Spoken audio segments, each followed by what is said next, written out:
اعوذ باللہ من الشیطان الرجیم بسم اللہ الرحمن الرحیم اللہم صلی علی محمد وعلی آل محمد کما صلیت علی ابراہیم وعلی آل ابراہیم انک حمید مجید اللہم بارک علی محمد وعلی آل محمد کما صلیت علی ابراہیم وعلی آل ابراہیم انک حمید مجید رب اشرح لی صدری ویسر لی امری واحلل عقدۃ من لسانی یفقہوا قولی ربنا زدنا علما یا مقلب القلوب ثبت قلبی علی دینک آمین۔ 10 عنوانات کے تحت اسلامی تعلیمات 10 ربیع الثانی۔ عنوان نمبر 1 اسلامی تاریخ، مسلمانوں پر کفار کا ظلم و ستم۔ کفار و مشرکین مسلمانوں پہ بہت زیادہ ظلم و ستم ڈھاتے تھے اور دین حق قبول کرنے کی وجہ سے ان کے ساتھ انتہائی بے رحمانہ سلوک کرتے تھے۔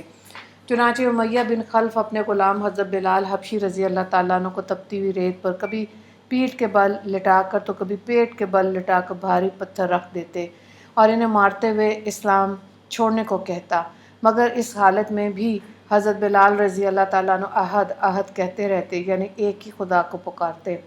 اسی طرح حضرت عمار بن یاسر رضی اللہ تعالیٰ عنہ اور ان کے والدین جب مسلمان ہوئے تو کفار انہیں بے پناہ تکلیفیں پہنچاتے تھے۔ جب حضور صلی اللہ علیہ وآلہ وسلم ان کے پاس سے گزرتے تو ان کی حالت زار کو دیکھ کر فرماتے، یاسر کے خاندان والو صبر کرو، تمہارا ٹھکانہ جنت ہے۔ حضرت عمار بن یاسر رضی اللہ تعالیٰ عنہ کے والد اور والدہ کو مشرکین نے تکلیف پہنچاتے ہوئے شہید کر ڈالا۔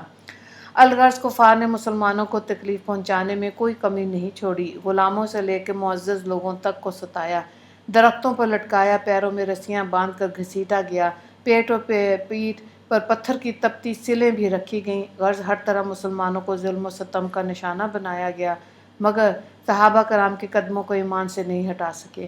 صحابہ نے تمام مصیبتوں کو برداشت کر کے دین حق کو سینے سے لگائے رکھا، رضی اللہ عنہم و رضوا عنہ۔ عنوان نمبر 2 حضور صلی اللہ علیہ وآلہ وسلم کا معجزہ، آپ صلی اللہ علیہ وآلہ وسلم کے کرتے کی برکت۔ حضرت اسماء بنت ابی بکر رضی اللہ تعالیٰ عنہ کے پاس آپ صلی اللہ علیہ وآلہ وسلم کا ایک کرتا تھا۔ مدینہ میں جو بھی بیمار ہوتا اس کرتے کو دھو کر بیماروں کو اس کا پانی پلاتی ہیں، بیماروں کے بدن سے اس کو لگاتی ہیں تو اس سے شفا حاصل ہوتی ہے۔ مسلم کی روایت ہے۔ عنوان نمبر 3 ایک فرض کے بارے میں امانت کا واپس کرنا۔ قرآن میں اللہ تعالیٰ فرماتا ہے، اللہ تعالیٰ تم کو حکم دیتا ہے جس کی امانتیں ہیں ان کو لوٹا دو۔ سورہ نساء آیت نمبر 58۔ مفہوم یہ ہے کہ اگر کسی نے کسی شخص کے پاس کوئی چیز امانت کے طور پر رکھی ہو تو مطالبے کا وقت اس کا ادا کرنا ضروری ہے۔ عنوان نمبر 4 ایک سنت کے بارے میں، محتاجی اور ذلت سے پناہ مانگنا۔ رسول اللہ صلی اللہ علیہ وآلہ وسلم نے فرمایا، فقر و محتاجی اور ذلت سے اس طرح پناہ مانگا کرو، نعوذ باللہ من الفقر والقلۃ والذلۃ وان نظلم او نظلم۔ ترجمہ، ہم اللہ کی پناہ چاہتے ہیں فقر اور فاقے اور ذلت سے، اور اس سے کہ ہم کسی پر ظلم کریں یا ہم پر کوئی ظلم کرے۔ ابن ماجہ کی روایت ہے، حضرت ابو ہریرہ رضی اللہ تعالیٰ عنہ اس کے راوی ہیں۔ عنوان نمبر 5 ایک اہم عمل کی فضیلت، حلال روزی حاصل کرو۔ رسول اکرم صلی اللہ علیہ وآلہ وسلم نے فرمایا، جس نے حلال روزی کھائی اور سنت کے مطابق عمل کیا اور لوگ اس کے ظلم سے محفوظ رہے تو جنت میں داخل ہوگا۔ مستدرک کی روایت ہے، حضرت ابو سعید خدری رضی اللہ تعالیٰ عنہ اس کے راوی ہیں۔ عنوان نمبر 6 گناہ کے بارے میں، شرک کرنے والے کی مثال۔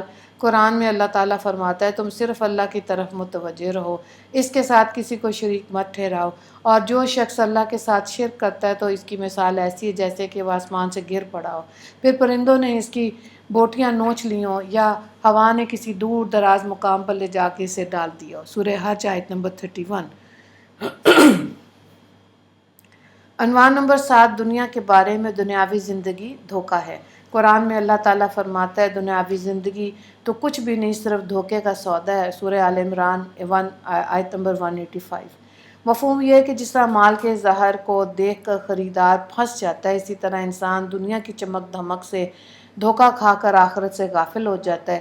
اسی لیے انسانوں کو دنیا کی چمک دھمک سے ہوشیار رہنا چاہیے۔ عنوان نمبر 8 آخرت کے بارے میں، قیامت کس دن قائم ہوگی۔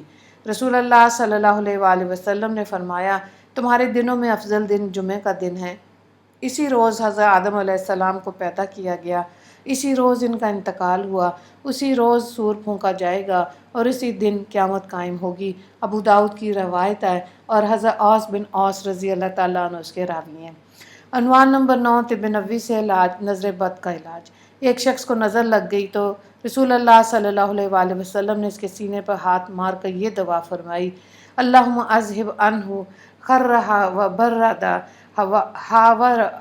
ہاوا و صبہا۔ ترجمہ: اے اللہ، اس کی گرمی، اس کی ٹھنڈک اور تکلیف کو دور کر دے۔ چنانچہ وہ شخص ٹھیک ہو کر کھڑا ہو گیا۔ مسند احمد کی روایت ہے، حضرت عامر بن ربیعہ رضی اللہ تعالیٰ عنہ اس کے راوی ہیں۔ عنوان نمبر 10، نبی صلی اللہ علیہ وآلہ وسلم کی نصیحت۔ رسول اللہ صلی اللہ علیہ وآلہ وسلم نے فرمایا: جب تم میں سے کسی کا کھانا حاضر ہو جائے اور اس کے پیروں میں چپل ہو تو اس کو نکال دے، اس لیے کہ یہ پیروں کے لیے راحت بخش اور سنت ہے۔ حضرت انس بن مالک اس کے راوی ہیں۔ وآخر دعوانا ان الحمد للہ رب العالمین۔ اللہم اغفر للمسلمین والمسلمات والمؤمنین والمؤمنات۔ السلام علیکم ورحمۃ اللہ وبرکاتہ۔